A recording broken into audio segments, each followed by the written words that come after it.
বাড়িতে বসেই আইনি নোটিশ পেলেন সোশ্যাল মিডিয়া খ্যাত রাশিয়ান বৌদি, যার ছোট ড্রেস পরে ভিডিওগুলো নিউজ ফিডে ঘুরছে তরুণ প্রজন্মের।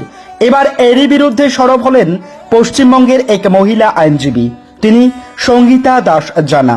গত 27/7/2025 তারিখে ওই রাশিয়ান বৌদিনী নামে বাড়িতে যায় আইনি নোটিশ।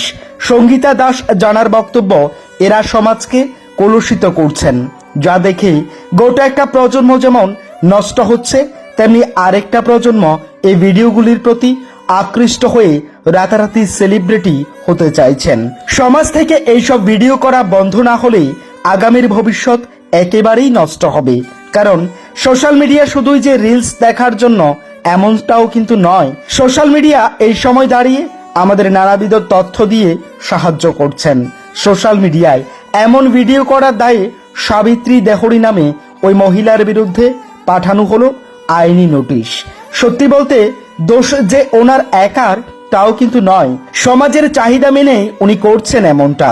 না হয় এই মহিলা দিদি নাম্বার ওয়ানে কেন ডাক পাবেন? কেন দিদি নাম্বার ওয়ানে ওনার সফলতার কাহিনী বলতে যাবেন?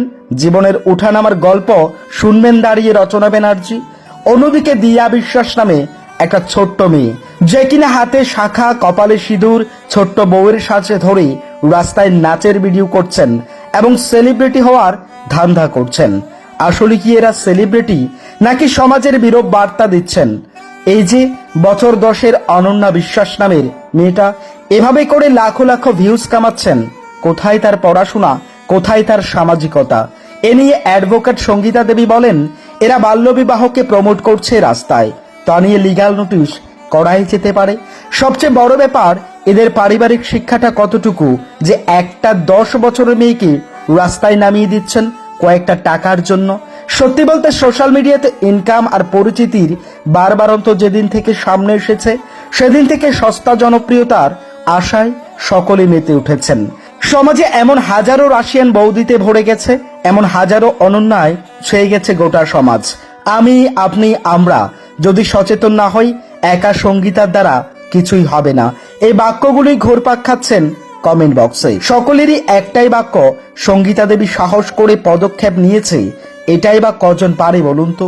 দিন শেষে আমরাও চাইবো সত্যি আপনারা ভিডিও করুন, ব্লগ বানান, রিলস করুন, যা সকলের সাথে বসে দেখার যোগ্য হয়। কারণ নিউজ ফিডগুলো বাচ্চারাও দেখে।